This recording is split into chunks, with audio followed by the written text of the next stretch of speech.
მოგესალმებით, აიმნა, მივესალმებით ჩვენს მაყურებელს, მადლობა ამ შესაძლებლობისთვის. თავისუფლებას ინდისის პატიმრებს და გილოცავთ დღევანდელ დღეს. დღეს არის მნიშვნელოვანი დღე დამოუკიდებელი საქართველოს ისტორიაში 31 მარტი. არის იმ რეფერენდუმის დღე, რომელმაც ძალიან განსხვავებული ადამიანები ხშირ შემთხვევაში ერთმანეთთან დაპირისპირებული და თუ გავიხსენებთ საბჭოთა კავშირის დასასრულის ქართულ საზოგადოებას, გავიხსენებთ იმასაც, რომ ეს ძალიან ფრაგმენტირებული საზოგადოება იყო.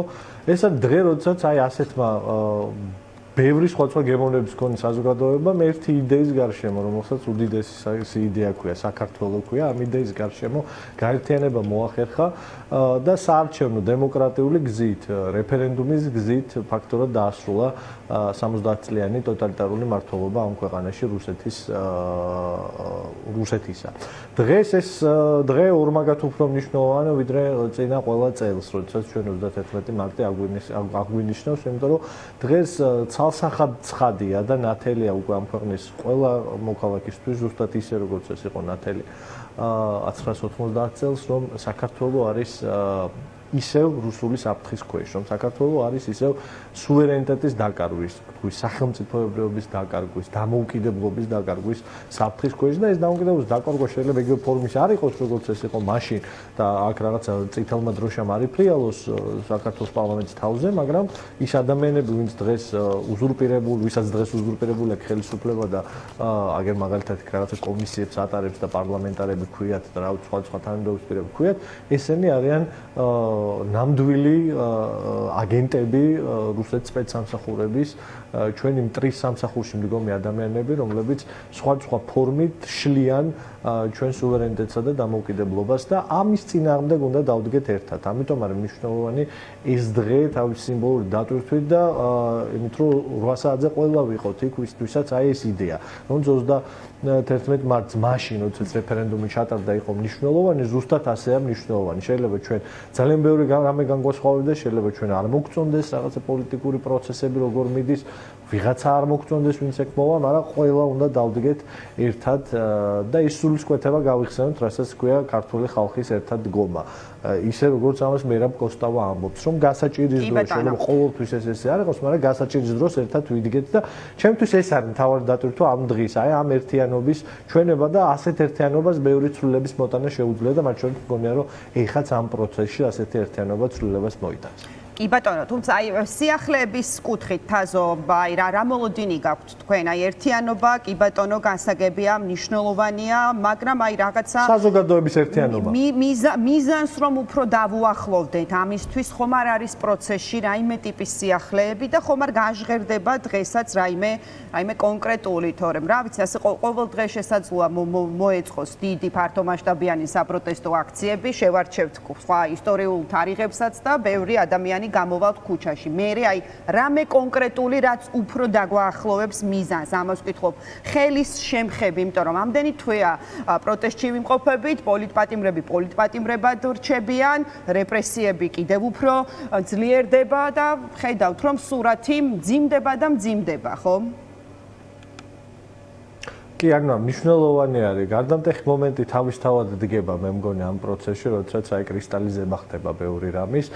თუ როგორი იქნება ქალბატონ პრეზიდენტის გამოსვლის შინაარსი, ამაზე წინასწარ არ მინდა საუბარი და ქალბატონ პრეზიდენტი იტყვის თავის გამოსვლაში, რაც ის ფიქრობს, ხო, ის დღეს არის და უკანასკნელი ლეგიტიმურად არჩეული პოლიტიკური ხელმძღვანელი ამ ქვეყანაში და ქალბატონ პრეზიდენტს აქვს მნიშვნელოვანი როლი, შესაბამისად დარწმუნებული ვარ, რომ გათავისუფლებული აქვს თავიდან ბოლომდე ეს მნიშვნელოვანი როლი და ის რასაც იტყვის იქნება საინტერესო და მნიშვნელოვანი ამ პროცესისათვის გარდა ისტორიული დატვირთვისა. მე ისტორიული მაგალითი ამ კონკრეტულ შემთხვევაში ამ დღესთან დაკავშირებით, იმიტომ მოვიყვანე, რომ რთული პროცესია, ეხაც გეთანხმებით, ძალიან რთული პროცესია, ჩვენ გვყავს პოლიტპატიმრები ქვეყანაში, რთული პროცესია და გარდამტეხი მომენტი დგება და დარწმუნებული ვარ, რომ დღევანდელი დღეც მნიშვნელოვანი იქნება ამ გარდატეხაში, მაგრამ მე არ მიყვარს ერთ დღეზე, ერთ მოვლენაზე, ერთ გამოსვლაზე ჩამოკიდება მთელი პროცესი პროცესის და ამაზე რაღაც განსაკუთრებული იმედების დამყარება, მე იმედი მაქვს ქართული საზოგადოების.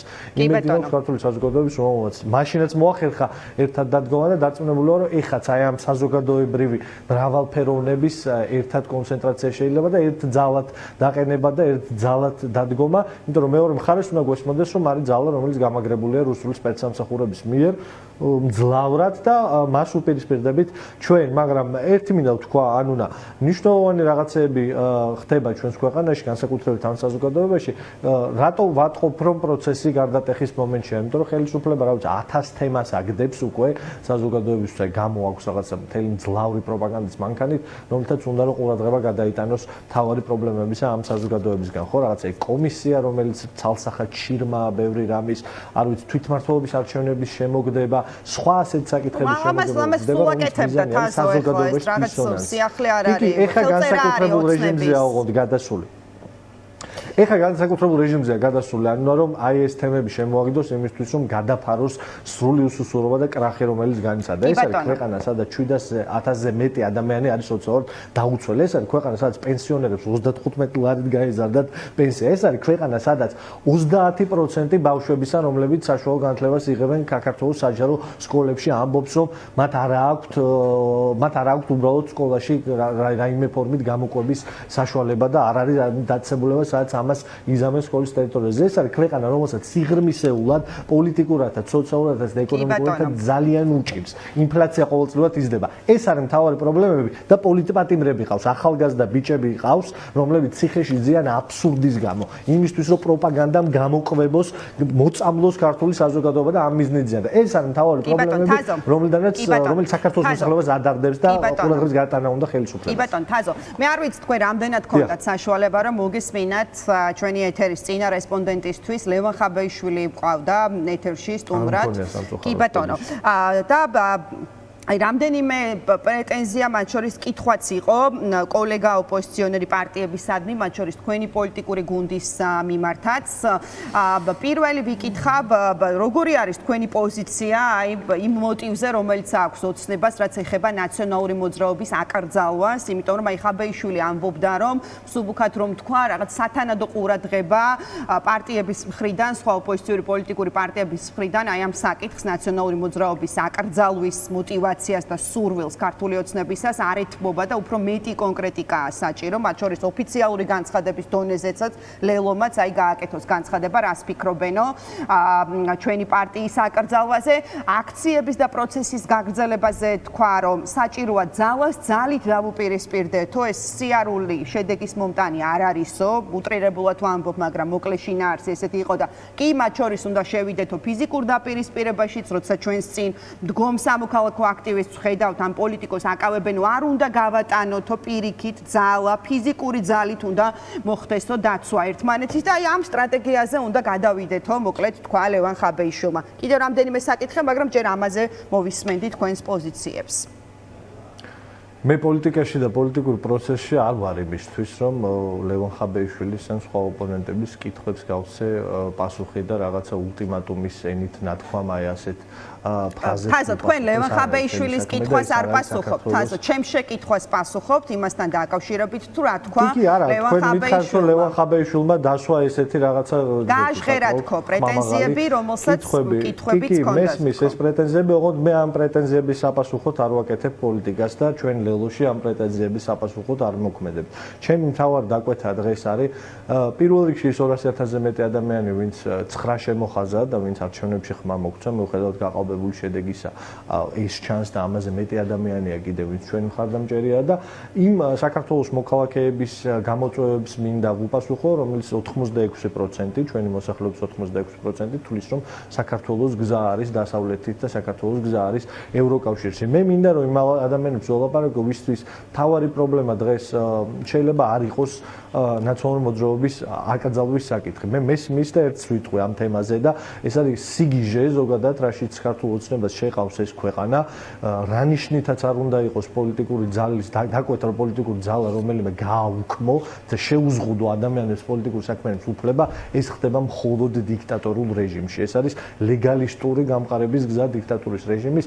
მნიშვნელობა არ აქვს რა საფუძველს დაუდო ვარაუდებს ამ ყველაფერს და მით უმეტეს კომისიამ, რომელშიც შედის, არ ვიცი მე, თენგიზ შარმანაშვილი შედის ამ კომისიის წევრი არის, რომელიც მიშ სააკაშვილის ელჩი იყო ერევანში და მიშ სააკაშვილის კონსტიტუციის ერთ-ერთი თანაავტორი არის და სად გადის ეს ზღვარი, ხო? თენგიზ შარმანაშვილსაც უკრძალავენ პოლიტიკურ საქმიანობას, აბსურდია და სულა არის იმისთვის, რომ დიქტატურული რეჟიმი დამყარდეს და აგრეთვე ესეთი ხმამაღალი ქმედებები ამას გულისხმობდი, როდესაც აი ახლა ვსაუბრობდი იმაზე, ვსაუბრობდი, ასეთი ხმამაღალი ქმედებები, რაღაცა ლაპარაკი ისეთ საკითხებზე, რომელიც დღეს არ არის აქტუალური საზოგადოებისთვის. აი ეს კომისია და ამ კომისიის მოღალატეობრივი საქმიანობა. ესენი არის გამოგდებული ძალადობა, პროპაგანდისტული ძალადობა ადამიანების ტვინებზე, რომ ყურადღება გადაატანინონ.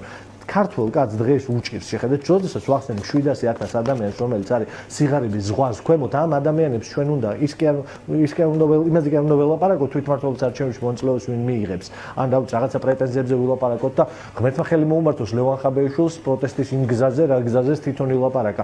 ჩვენ პოლიტიკური პარტია ვართ და ჩვენ ვამბობთ, რომ პოლიტიკური კრიზისის გადაჭრა პოლიტიკური გზით უნდა მოხდეს. ქვეყანაში სადაც 700,000 ადამიანი სიღარიბის ზღვას ქვემოთ არის. ქვეყანაში სადაც ფიზიკური ბრძოლა არ არის პოლიტიკური გზის ნაწილი? თაზო, როგორ ფიქრობთ?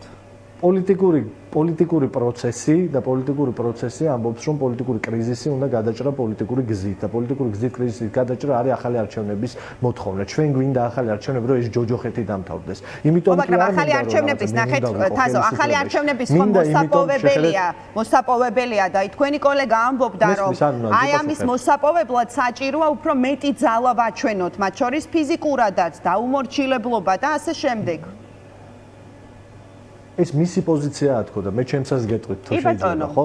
მე ვთვლი რომ ქვეყანაში სადაც 700,000-ზე მეტი ადამიანი არის სიღარიბის ზღვას ქვემოთ. ქვეყანაში სადაც ბავშვები შიმშილობენ და ამის ოფიციალური სტატისტიკა არსებობს. ქვეყანაში სადაც მათ შორის ბავშვების აი სკოლის მოსწავლეების ოჯახების 45%-ზე მეტი ამბობს რომ ერთი საშკოლო ნივთის შეძენის საშუალებაც კი არ აქვს. ერთ-ერთი ნებისმიერი ხო, რა ვიცი, სახელმძღვანელოსი ან ლეპტოპის რომელიც სკოლაში ჭირდება, ერთი ნივთის შეძენის საშუალება არ აქვს. ქვეყანა სადაც ადამიანები დღიდან დღემდე იკვებებიან და ცხოვრობენ იმითი, რასაც ქვია უცხოეთიდან ჩვენი თანამოქალაქეების მიერ გამოგზავნილი ფული, ხო 3.3 მილიარდი დოლარი შემოდის ამ გზით საქართველოში და ეს არის ის, რაც საქართველოს მოსახლეობის აბსოლუტურ უმრავლესობას აცხოვრებს დღიდან დღემდე და თვის დასაწყისიდან თვის ბოლომდე. ჩვენ ვცხოვრობთ ქვეყანაში, სადაც აი ასეთი ვითარება არის. ჩვენ ვცხოვრობთ ქვეყანაში, სადაც 35 ლარით გაუზარდეს პენსია ადამიანებს, რომელსაც ვეუბნებოდით, რომ წესით 1000 ლარი შესაძლებელია პენსიის გარდა.